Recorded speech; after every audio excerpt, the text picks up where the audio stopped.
नमस्कार।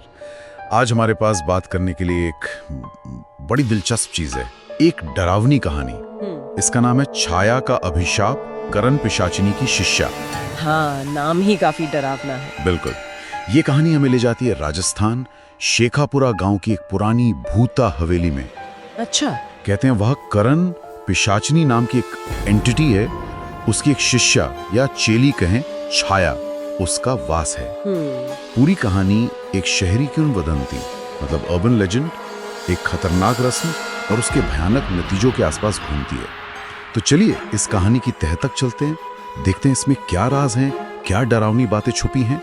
हमारी कोशिश रहेगी कि इसके सबसे अहम और यादगार हिस्सों को समझें। जरूर, देखते हैं क्या निकलता है इसमें से। तो कहानी की शुरुआत होती है निशा मल्होत्रा से। दिल्ली की है, साइकोलॉजी की स्टूडेंट। हाँ। और वो थीसिस लिख रही है सामूहिक उन्माद, मतलब मास हिस्टीरिया और अर्बन मिथ्स पर। अच्छा, दिलचस्प टॉपिक है। हाँ, तो इसी रिसर्च के लिए वो पहुंच जाती है शेखापुरा हवेली। तो वगैरह में उसका जरा भी यकीन नहीं, वो बहुत रैशनल है। Typical researcher. बिल्कुल। हवेली में उसे एक पुरानी जली हुई सी डायरी मिलती है, लेदर बाउंड। उसमें एक रस्म का जिक्र है, छाया का दर्पण। छाया का दर्पण। हाँ, करना ये होता है कि एक टूटे हुए शीशे के सामने 3 बार छाया नाम पुकारना है और फिर खून की बूंदों से अपने अक्स को, मतलब रिफ्लेक्शन को, भेंट चढ़ाना है। बाप रे, सुनने में ये अजीब है। और निशा वो इसे मजाक समझती है, सोचती है चलो करके देखते हैं क्या होता है, और वो ये रस्म कर डालती है। और यही कहानी का असल पेच है ना। उसका वो शक, वो साइंटिफिक दिमाग, वो सीधा टकराता है लोक कथाओं के गहरे डर से। हाँ। उसका ये रस्म करना ही कहानी का टर्निंग पॉइंट बन जाता है। और वो जो डायरी में चेतावनी लिखी थी, सावधान रहना, परछाइयां भूलती नहीं है, वो सिर्फ एक लाइन नहीं रह जाती। नहीं, बिल्कुल नहीं। वो आने वाले खतरे का साफ संकेत बन जाती है। ये दिखाता है कि कैसे, मतलब पुरानी चेतावनियों को हल्के में लेना भारी पड़ सकता है। कहानियों में तो अक्सर ऐसा ही होता है। हाँ, और असर फौरन दिखता है। रस्म के तुरंत बाद ही अजीब चीजें शुरू। जैसे शीशे में निशा का जो अक्स है वो उससे अलग हरकतें करने लगता है। कभी पल के झपकाने का टाइम अलग, कभी बेवजह मुस्कुरा देना। ओह, ये तो क्लासिक हॉरर ट्रोप है। हाँ, और उसने जो वीडियो रिकॉर्डिंग की थी रस्म की, वो पूरी करप्ट हो जाती है, सिवाय एक फ्रेम के। एक फ्रेम? उसमें क्या था? उस एक फ्रेम में निशा के ठीक पीछे धुएं जैसी शक्ल में एक बिना चेहरे वाली औरत खड़ी दिखती है। उफ। फिर उसे सपने आने लगते हैं, डरावने सपने, जिसमें कोई औरत खुद को छाया बताती है और कहती है, मैं पहले उसकी सेवा करती थी, वफादार थी, अब तुम्हारी सेवा करती हूँ। अच्छा, तो यहाँ से वो साइकोलॉजिकल टेरर शुरू होता है, दिमागी खौफ। हाँ। असलियत क्या है और वहम क्या, वो लाइन धुंधली होने लगती है। अक्स का अजीब बर्ताव, सपनों में छाया का आना, ये सब इशारा करते हैं कि कोई बाहरी ताकत है जो हावी हो रही है। बिल्कुल। और वो करप्टेड फुटेज और वो अकेली तस्वीर, ये कहानी में सुपरनैचुरल एलिमेंट को सिर्फ महसूस नहीं कराते, बल्कि एक तरह का सबूत देते हैं। और वो सपने वाली बात, अब तुम्हारी सेवा करती हूँ, ये तो सीधा सीधा क्या कहते हैं, कब्जे का ऐलान है। और धीरे धीरे निशा सच में बदलने लगती है। उसका व्यक्तित्व बदल जाता है। कैसे? वो रातों को गायब हो जाती है, सुबह लौटती है तो जूतों में रेत भरी होती है, बाहों पर खरोंचें मिलती हैं। और सबसे अजीब, वो ऐसी पुरानी राजस्थानी बोली बोलने लगती है जो उसने कभी सीखी ही नहीं। ओह, ये तो पोजेशन का क्लासिक साइन है। हाँ, उसकी दोस्त है अंजलि, वो परेशान हो जाती है। एक रात वो उसका पीछा करती है और वो देखती है कि निशा उसी हवेली में है, नंगे पैर, पीछे की तरफ चल रही है। पीछे की तरफ?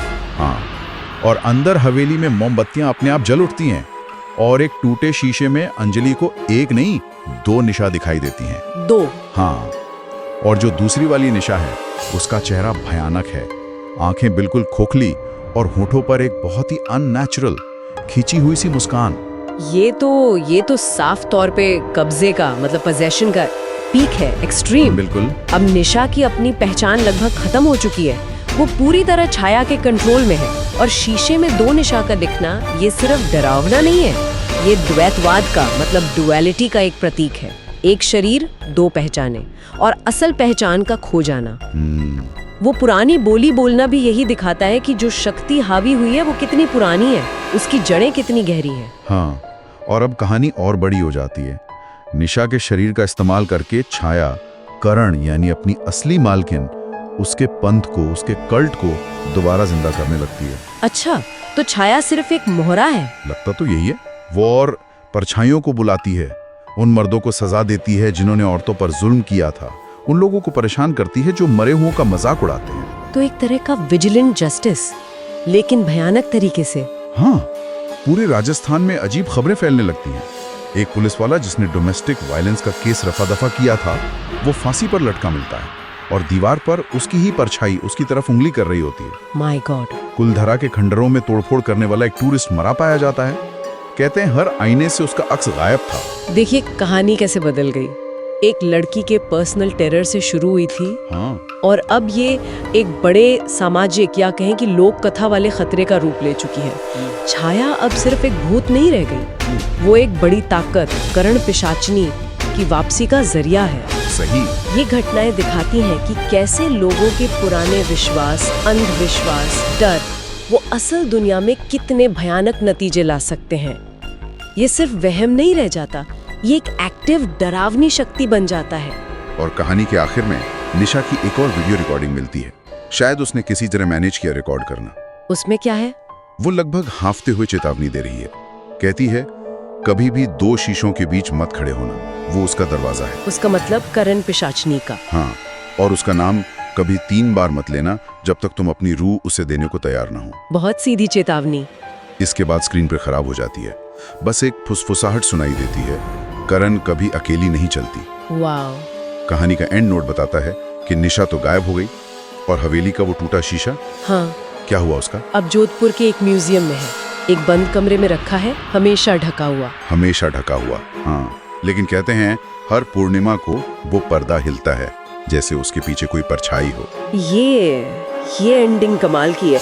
वो आखिरी चेतावनी सीधे सुनने वाले को टारगेट करती है। डर कहानी के पन्नों से बाहर आ जाता है। और म्यूजियम वाला किस्सा, वो बताता है कि खतरा टला नहीं है, बस कैद है, छुपा हुआ है, और कभी भी वापस आ सकता है। हाँ, ये कहानी को एक अनसुलझे रहस्य की तरह छोड़ देता है, जो ज्यादा असरदार होता है मेरे ख्याल से। बिल्कुल।